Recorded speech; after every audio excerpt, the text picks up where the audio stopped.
দেবরা একটি বীরের কাহিনী, বছরের পর বছর ধরে চলে আসা একটি ভয়ের কাহিনী, সমুদ্রের পানিকে রক্তে লাল করা সেই হাড়হিম করা লড়াইয়ের কাহিনী, সমুদ্রের মাঝে দাঁড়িয়ে থাকা এক যোদ্ধার কাহিনী, যাকে মারার জন্য পাগল হওয়া একদল হিংস্র হায়নার কাহিনী, রক্ত দিয়ে হোলি খেলা একটি গ্রামের কাহিনী। হ্যালো বন্ধুরা, আমাদের চ্যানেলে আরেকটি নতুন এক্সপ্লেনেশন ভিডিওতে আপনাদের সবাইকে স্বাগতম। আজকে আমরা জুনিয়র এনটিআর এর 2024-এ আসা দেবরা পার্ট 1 এই মুভির এক্সপ্লেনেশন করতে যাচ্ছি। আর মুভির পর এটি তার প্রথম মুভির কাহিনী এক কথায় অসাধারণ। মুভিতে অনেক টুইস্ট রয়েছে যা আপনাকে এর পরবর্তী পার্ট দেখার জন্য এক্সাইট করে তোলে। তাহলে চলুন আর দেরি না করে আমরা সরাসরি মুভির কাহিনীতে চলে যাই। তবে ভিডিওটি শুরু করার আগে আমাদের নতুন বন্ধুদের কাছে একটি রিকোয়েস্ট থাকবে আমাদের এই চ্যানেলটিকে সাবস্ক্রাইব করে আমাদের সাথে থাকার জন্য, কারণ আপনাদের সাপোর্ট না পেলে আমাদের এগিয়ে যাওয়াটা সম্ভব নয়।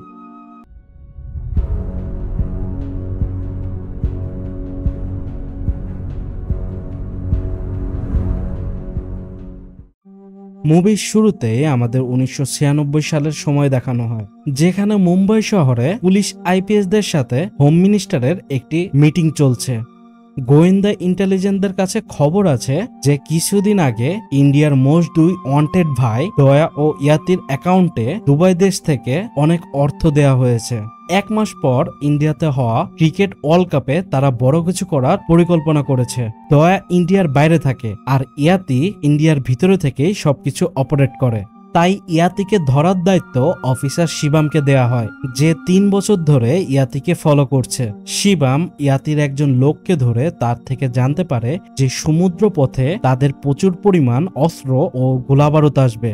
তাই ইয়াতি 3 মাস আগে মুরগান নামের একজন লোকের কাছে গেছে মাঝ সমুদ্র থেকে সেগুলো জাহাজের ভিতর থেকেই সরিয়ে ফেলার জন্য, যাতে কাস্টম অফিসাররা সেগুলো ধরতে না পারে। কিন্তু তার সেখানে যাওয়ার পর আর কোনোই খবর পাওয়া যাচ্ছে না। তাই শিবাম সেখানকার ডিএসপি তুলসীর কাছে যায়, যে মুরগানের সাথে কাজ করত, কিন্তু এখন মুরগান আর বেঁচে নেই।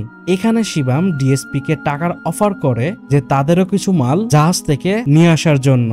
এখন এখানে সমুদ্রের মাঝখান থেকে চলন্ত জাহাজে চড়ে গার্ডদের চোখ ফাঁকি দিয়ে নির্দিষ্ট কন্টেনার খুঁজে তার থেকে মাল চুরি করা মোটেও সহজ ছিল না। ডিএসপি জানায় যে এই কাজ পাহাড়ের উপর থাকা কিছু গ্রামবাসীরা করে, যাদের লিডার ভাইরা।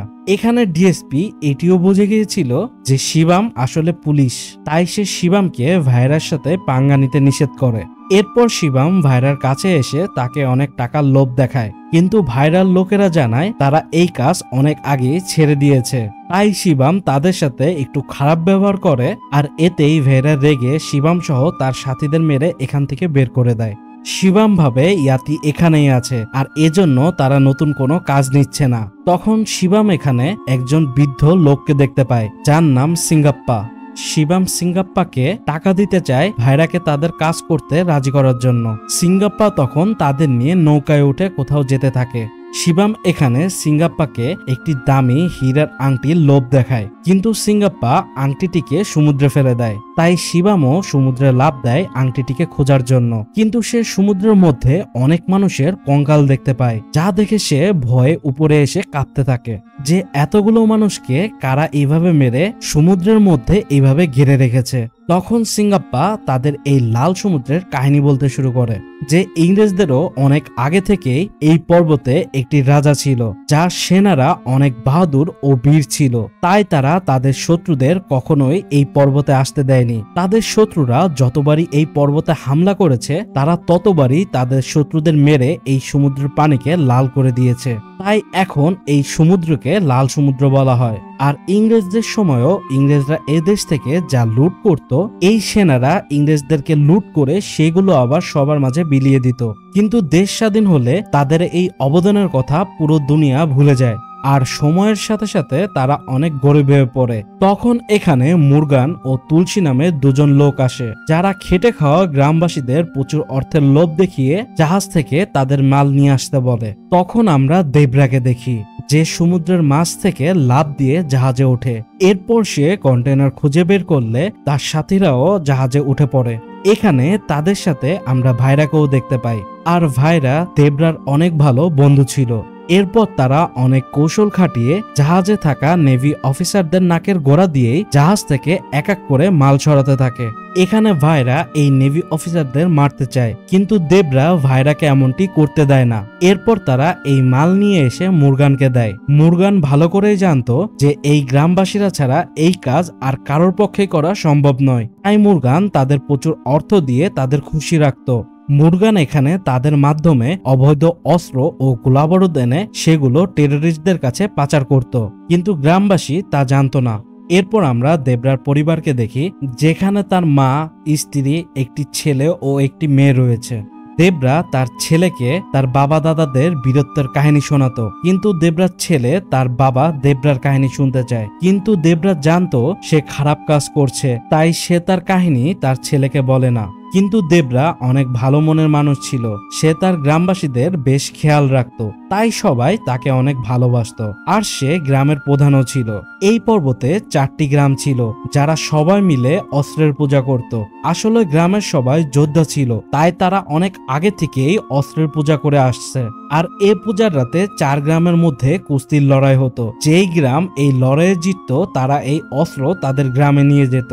এখন এই লড়াইয়ে কয়েক বছর ধরেই দেবরা জিতে আসছে, কিন্তু এবার দেবরা বলে যে তাদের লড়াই না করে এইবার অস্ত্র রায়াপ্পার গ্রামে দেওয়া উচিত, কারণ তাদের গ্রামের সবাই নৌকার মাঝি হয়, তারা কখনোই এই লড়াইয়ে জিততে পারে না। কিন্তু ভাইরা দেবরাকে বলে, যদি তুমি লড়াইয়ে সবাইকে হারাতে পারো তাহলে তুমি অস্ত্র যাকে চাও তাকেই দিতে পারো। এরপর তখন কুস্তির লড়াই শুরু হয়। এ লড়াইয়ের নিয়ম ছিল যে প্রতি গ্রাম থেকে 2 জন করে ব্যক্তি লড়তে পারবে, কিন্তু দেবরা সবাইকে হারিয়ে দিলে ভাইরা তখন দেবরার সাথে লড়াইয়ে নামে। আর তাদের মধ্যে ভয়ঙ্কর এক লড়াই শুরু হয়, যেখানে দেবরা একবার ভাইরাকে মারে তো ভাইরা আবার দেবরাকে মারে, আর এভাবে লড়াই সকাল পর্যন্ত চলে। আর অবশেষে দেবরা লড়াইটি জিতে যায়। তখন সে অস্ত্র রায়াপ্পাকে দিয়ে দেয়। এর পরের দিন রাতে দেবরা একটি দুঃস্বপ্ন দেখে, যেখানে সে অনেক লোককে নৃশংসভাবে মারছে, যাদের রক্তে সমুদ্রের পানি লাল হয়ে গেছে। দেবরা তখন তাদের গ্রামের একজন অভিজ্ঞ মহিলার কাছে এসব কথা বলে। এই মহিলাটি বলে যে যাদের তুই নিজের মনে করিস তারা কেউ আপন নয় এবং কেউ ভরসা করার যোগ্য নয়। এর পরের দিন কিছু টেররিস্ট যাত্রীবাহী বাসের উপর হামলা করে, যেখানে দেবরার গ্রামের একটি ছেলে মারা যায়, যাকে দেবরাই শহরে পাঠাচ্ছিল পড়ালেখা করার জন্য। এখন এই ছেলের মৃত্যুতে দেবরা অনেক কষ্ট পায়। পরের দিন গ্রামে মুরগান আসে কাজ নিয়ে। তখন দেবরা বলে যে এখন নেভি অফিসাররা তাদের নজরদারি বাড়িয়ে দিয়েছে, তাই তাদের উচিত কিছুদিনের জন্য ওয়েট করা।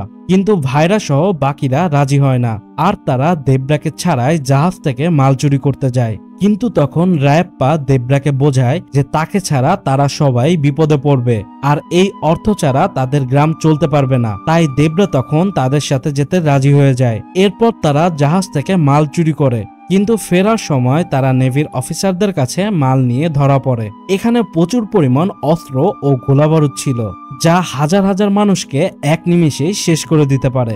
নেভির একজন অফিসার বলে যে তোমাদের পূর্বপুরুষরা বীর ছিল, আর তাদের আত্মত্যাগ ও মহান কাজের কাহিনী আমরা শুনে আসছি, কিন্তু তোমরা তাদের নাম খারাপ করছো, যার ফলে তোমাদের পরবর্তী প্রজন্ম সবাই নষ্ট হয়ে যাবে।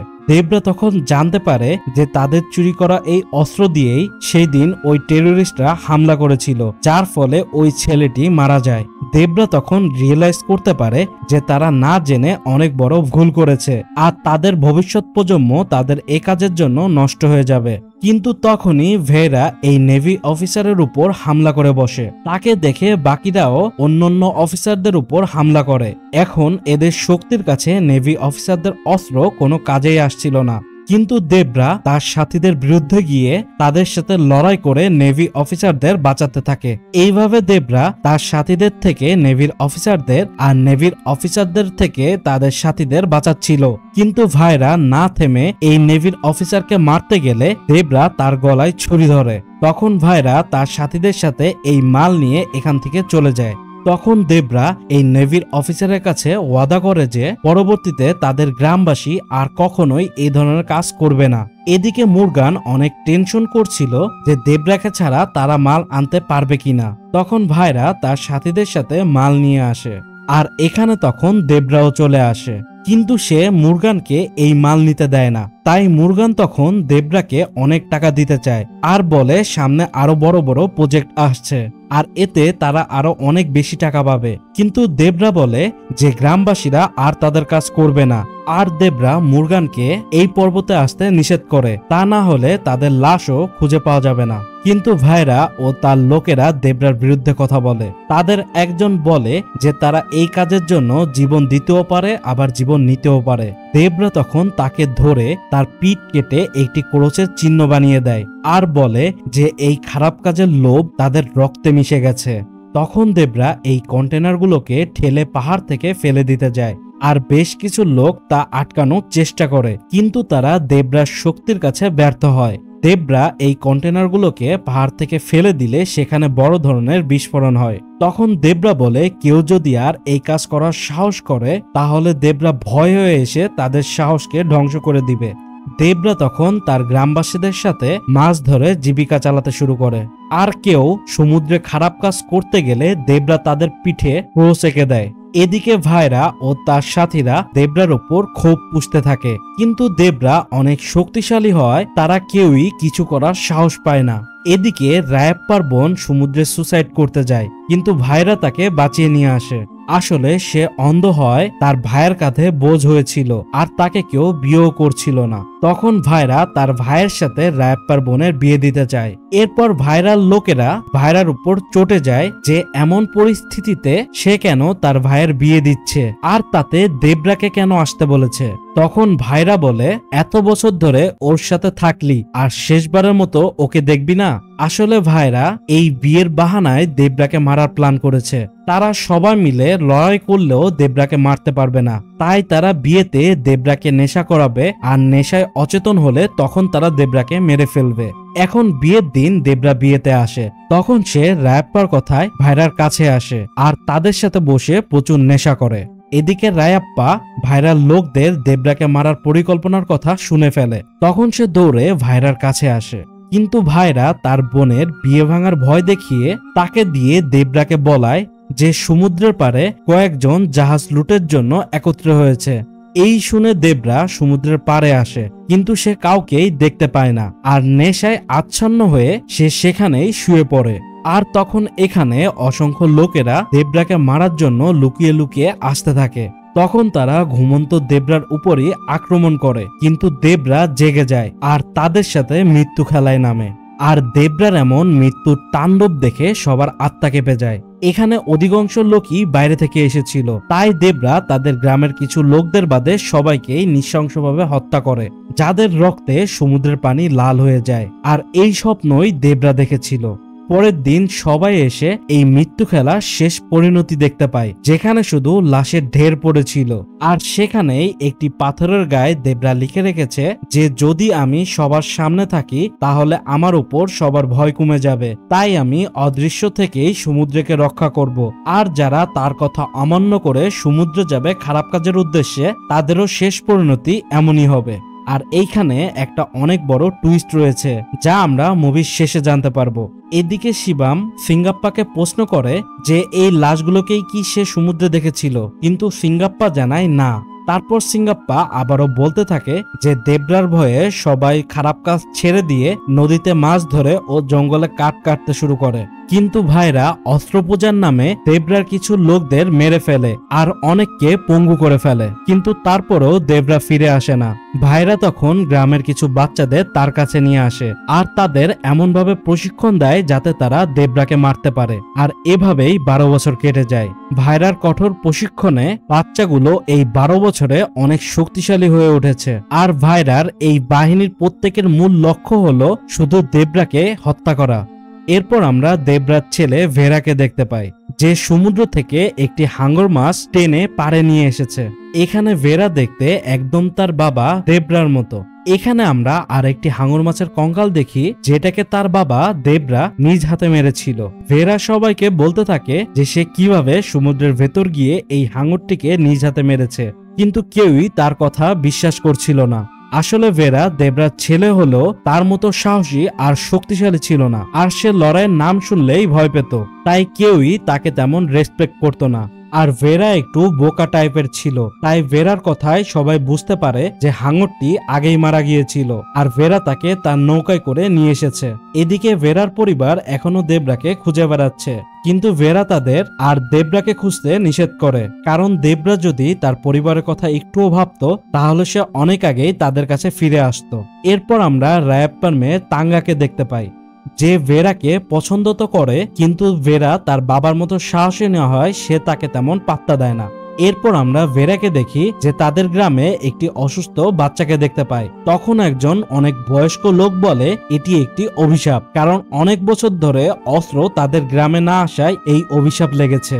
ভেরা তখন রায়াপ্পার কাছে আসে অস্ত্র পূজার ব্যাপারে কথা বলার জন্য। এখন তাঙ্গা ভাবে যে ভেরা অস্ত্র পূজায় লড়াই করবে, তাই সে ভেরার উপর ইমপ্রেস হয়ে যায়। কিন্তু রায়াপ্পার কাছে লড়াইয়ের কথা শুনেই ভেরা ভয় পেয়ে যায় আর বলে সে তো এসেছে ভাইরাকে হাতে পায়ে ধরে এবার অস্ত্র তাদের গ্রামে নিয়ে যাওয়ার জন্য, আর সে একা যেতে ভয় পাচ্ছে, এজন্য সে রায়াপ্পার কাছে এসেছে। এরপর তারা দুজনে ভাইরার কাছে যায়, কিন্তু ভাইরা তাদের লড়াই করে অস্ত্র নিয়ে যেতে বলে। এরপর অস্ত্র পূজার রাতে ভেরা বলে সে লড়াই করবে, কিন্তু সমস্ত মহিলাদের এখান থেকে চলে যেতে হবে। এরপর সে লড়াইয়ে নামে, কিন্তু তাঙ্গা আর তার বান্ধবীরা লুকিয়ে তার লড়াই দেখতে থাকে। ভেরা এখানে লড়াইয়ে নেমে হঠাৎ করে মারতে শুরু করে, যা দেখে সবাই অনেক অবাক হয়ে যায়। আসলে ভেরা লড়াইয়ের আগে মাদিরার হাড়িতে নেশার ওষুধ মিশিয়ে দিয়েছিল, তাই সবাই নেশায় আচ্ছন্ন হলে ভেরা তাদের মারছিল, আর এভাবে সে সবাইকে হারিয়ে লড়াই জিতে যায়। আর তখন সে অস্ত্র তাদের গ্রামে নিয়ে যায়। কিন্তু পরের দিন ভাইরা ভেরার ধোঁকাবাজির কথা জেনে যায়। তখন রায়াপ্পা বলে এরা যদি নেশায় থাকতো তাহলে এতক্ষণে উঠে যেত, কিন্তু এদের এমন খারাপ অবস্থা হতো না। ভেরাও তার বাবার মতো পরাক্রমী ও তেজি, কিন্তু সে নিজেই তার শক্তি জানে না, আর নেশার বাহানায় এদের মেরেছে। রায়াপ্পা আরো বলে যে এই পর্বতে একজন দেবরাই যথেষ্ট, কিছু করতে গেলে যদি দুজন দেবরা হয়ে যায় তাহলে তাদেরই সমস্যা হবে। এদিকে এতদিন ধরে ভাইরা যে বাহিনী তৈরি করেছিল তারা এখন সম্পূর্ণ প্রস্তুত। এখন তাদের দেবরাকে মারতে হলে দেবরাকেই তাদের সামনে আসতে হবে। তাই ভাইরা মুরগানকে ডাকে তাদেরকে নতুন কাজ দেওয়ার জন্য, কিন্তু মুরগান বলে আগে দেবরাকে মারতে, তারপর সে কাজ দিবে। তখন ভাইরা নিজে থেকেই জাহাজ লুটের পরিকল্পনা করে, কারণ শুধুমাত্র তখনই দেবরা তাদের সামনে আসবে।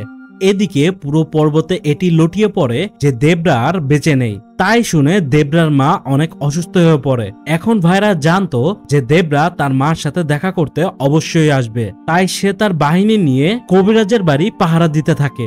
এরপর গভীর রাতে সত্যি সত্যি দেবরা তার মার সাথে দেখা করতে আসে, কিন্তু ভাইরাও তা বুঝে যায়, আর সে তার বাহিনী নিয়ে দেবরার পিছু করে, কিন্তু শত চেষ্টা করেও তারা দেবরাকে ধরতে পারে না। এখন দেবরা যে বেঁচে আছে একথা আগুনের মতো ছড়িয়ে পড়ে।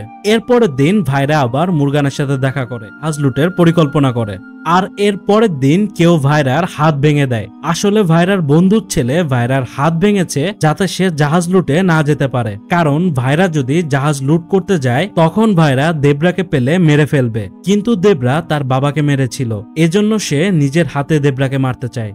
এদিকে ভাইরার কিছু লোকজন ভেরার বোনের সাথে বাজে ব্যবহার করায় সে তার মার কাছে এসে কান্নাকাটি করে, আর একথা শুনে ভেরা সন্ধ্যায় এদের কাছে আসে। ভেরা এখানে অনেক কষ্ট পায়, কারণ তার বোন তাকে তার রক্ষা করার যোগ্য মনে করে না। তাই ভেরা মদ খেয়ে এদের সবাইকে মেরে উচিত শিক্ষা দেয়। কিন্তু পরের দিন ভেরা জানতে পারে যে তার মার খেয়ে একজন মারা গেছে, আর একথা শুনে ভেরা তো চমকে যায়। অন্য সবাই বলে যে তোমার মধ্যে দেবরার রক্ত রয়েছে, তাই তোমার মার খেয়ে একজন মারা গেছে, আর এজন্য ভাইরা তাদের গ্রামের উপর এর প্রতিশোধ নিশ্চয় নিবে। তাই ভেরা ভাইরার কাছে আসে তাকে বোঝানোর জন্য যে সে ওই লোককে মারেনি। তখন ভাইরা বলে তুমি যদি আমাদের দলে যুক্ত হও তাহলে আমরা ভাববো তুমি তাকে মারোনি, আর এজন্য তোমাকে সবার সাথে জাহাজ লুট করতে যেতে হবে। তখন এই কথায় ভেরা রাজি হয়ে যায়। আসলে ভাইরাই ওই লোককে মেরেছিল, কারণ সে জানতো যে তার বাহিনী এত সহজেই দেবরাকে মারতে পারবে না। তাই দেবরা যেন তার ছেলেকে দেখে একটু দুর্বল হয়ে পড়ে, এজন্যই সে এই কাজ করেছে। এখন ভেরা ভাইরার বাহিনীর সাথে জাহাজ লুট করতে চলে যায়। তারা জাহাজে উঠে কন্টেনার থেকে মালও চুরি করে, কিন্তু মাল নিয়ে যাওয়ার সময় তারা কিছু গন্ডগোল লক্ষ্য করে। তারা তখন বন্দুক দিয়ে পানিতে গুলি করতে শুরু করে, যেখানে একটি হাঙর মাছ ছিল। কিন্তু তারা ভেবেছিল যে এখানে দেবরা এসেছে, আর তখনই তাদের একটি নৌকায় আগুন ধরে যায়। তখন তারা পানিতে ঝাঁপ দেয়, আর তখনই আমরা পানির মধ্যে দেবরার অস্ত্র দেখতে পাই। তারা তখন বুঝতে পারে যে এখানে সত্যি সত্যি দেবরা চলে এসেছে, তাই তারা পানিতে ঝাঁপ দেয় দেবরাকে খোঁজার জন্য। কিন্তু তখন দেবরা তাদের উপর হামলা করে, আর উপরে থাকা নৌকাগুলোকেও বোম দিয়ে উড়িয়ে দেয়। তাই সবাই পানিতে ঝাঁপ দেয়। তখন আমরা ভেরার মাকে দেখি যে সিঙ্গাপ্পার কাছে এসে তার ছেলেকে ফিরিয়ে আনতে বলে, কিন্তু সিঙ্গাপ্পা ও বাকিদের চুপ থাকায় সে ভাবে যে সিঙ্গাপ্পা ভাইরার সাথে যোগ দিয়েছে। তখন সে বলে যে দেবরার সাথে বেইমানি করলে সে তার ছেলে কেন কাউকেই ছাড়বে না। তখন সিঙ্গাপ্পা একটি বোম ফাটায়। সে বলে যে দেবরা অনেক বছর আগেই এই পৃথিবী ছেড়ে চলে গেছে, আর এতদিন পর্যন্ত যে দেবরার ভয়কে জীবিত রেখে সমুদ্রকে রক্ষা করে আসছে সে আর কেউ না, তোমার ছেলে ভেরা। আর তখন আমরা ভেরাকে একটি ভয়ঙ্কর হিংস্র রূপে দেখি, যার সাথে ব্যাকগ্রাউন্ড মিউজিক পুরো গুজবাম ধরিয়ে দেয়। আসলে ওই দিন দেবরার মৃত্যু হয়, ভেরাই ওই লাশগুলোকে নৌকায় ঝুলিয়ে দেয়, আর পাথরের গায়ে ওই লেখাটি নিজেই লেখে যাতে সবার মাঝে দেবরার ভয় বিরাজ করে। আর এতদিন পর্যন্ত ঘটে যাওয়া সকল ঘটনার পিছনেই ভেরা ছিল। সে নিজেকে সবার সামনে বোকা ও দুর্বল দেখালেও সে আসলে তার বাবার মতোই পরাক্রমী ও শক্তিশালী ছিল। তখন সিঙ্গাপ্পা আরো বলে যে তোমার স্বামীর মৃত্যুতে তুমি অনেক কষ্ট পাচ্ছ, কিন্তু এখন সমুদ্রের ভিতর তোমার ছেলে যে মৃত্যুর তাণ্ডব চালাচ্ছে তা শুনলে তোমার কষ্ট দূর হয়ে যাবে। তখন আমরা সমুদ্রের ভিতর ভেরাকে দেখতে পাই যে হিংস্র হাঙরের মতো ভাইরার বাহিনীকে এক এক করে শিকার করছে, আর তাদের রক্তের গন্ধে এখানে বিশাল সাইজের এক হাঙ্গরও চলে আসে, আর সেই হাঙ্গরকে ধরে ভেরা তার বসে নিয়ে আসে। তখন সে এই হাঙ্গরের পিঠে বসে সবাইকে মারতে থাকে। এখানে আর মাত্র একজন জীবিত ছিল। ভেরা সবাইকে ধরে নৌকায় তুলছিল। তখন সে ভেরাকে তার বাবাকে মারতে বলে, আর ভেরা পিছন থেকে এসে তার উপরই আক্রমণ করে। তখন ভেরা সবাইকে নৌকায় তুলে সেই নৌকাকে টেনে পাড়ে নিয়ে আসে, যেখানে সিঙ্গাপ্পা ও তার সাথীরা তার সাথে দেখা করতে আসে। তখন ভেরা বলে যে 12 বছর আগে এইরকম লাশে ভরা নৌকা দেখে একটি প্রজন্ম ভয়ে কেঁপে গিয়েছিল, এখন এগুলো দেখে তাদের মনে কি আবারও ভয় আসবে? তখন সিঙ্গাপ্পা বলে যে এখন থেকে ভবিষ্যৎ প্রজন্ম কোনো খারাপ কাজ করার আগেই এই দৃশ্য তাদের চোখে ভাসবে। এখানে ভেরার এই সিক্রেট সিঙ্গাপ্পা সহ অল্প কিছু লোকই জানতো, তাই ভেরা সিঙ্গাপ্পাকে একটি ছুরি দিয়ে তার পিঠেও ক্রস তৈরি করতে বলে, যাতে গ্রামবাসীদের মনে আরো ভয় ধরে যে দেবরা তার ছেলেকেও ছেড়ে দেয় না। কিন্তু সিঙ্গাপ্পা ভেরাকে আঘাত করতে চায় না, তাই ভেরা নৌকায় ছুরি ঢুকিয়ে নিজেই তার পিঠে আঘাত করে। এখন শিবাম সিঙ্গাপ্পাকে প্রশ্ন করে যে দেবরা এত শক্তিশালী ছিল, আর সে যেহেতু সবাইকে মেরে ফেলেছিল, কিন্তু তারপরেও তাকে মারার সাহস কে করলো? তখন আমাদের ভেরাকে দেখানো হয় যে দেবরার বুকে ছুরি ঢুকিয়ে তাকে হত্যা করে। আর এখানেই মুভিটি শেষ হয়ে যায়। বাহুবলী মুভিতে একটি প্রশ্ন ছিল যে কাটাপ্পা কেন বাহুবলীকে মারলো, আর এই মুভিতেও এমনই একটি প্রশ্ন রেখে যায় যে ভেরা কেন দেবরাকে মারলো, আর সমুদ্রের মাঝে ওই লোকগুলো আসলে কাদের লাশ ছিল, যার উত্তর আমরা এই মুভির পরবর্তী পার্টে দেখতে পাবো। কিন্তু আমার মনে হয় দেবরা আসলে নিজে আর বেঁচে থাকতে চাচ্ছিল না, কারণ দেবরা এখানে নিজেও ছুরিটি শক্ত করে ধরে রেখেছিল, আর ভেরা এখানে অনেক কাঁদছিল, তাই হতে পারে দেবরা নিজেই নিজের মৃত্যুর কারণ ছিল। আর আপনাদের কি মনে হয় তা অবশ্যই কমেন্টে জানাবেন। তো বন্ধুরা, ভিডিওটি আপনাদের কাছে কেমন লাগলো? যদি ভিডিওটি আপনাদের কাছে একটুও ভালো লেগে থাকে তাহলে অবশ্যই এই ভিডিওতে একটি লাইক দিয়ে দিবেন। আর আপনারা যারা এখনো আমাদের এই চ্যানেলটি সাবস্ক্রাইব করেননি তারা অবশ্যই আমাদের চ্যানেলটি সাবস্ক্রাইব করে আমাদের সাথে থাকুন নতুন নতুন সব মুভির এক্সপ্লেনেশনের জন্য। আজকের ভিডিওটি এখানেই শেষ করছি। সবাইকে অসংখ্য ধন্যবাদ।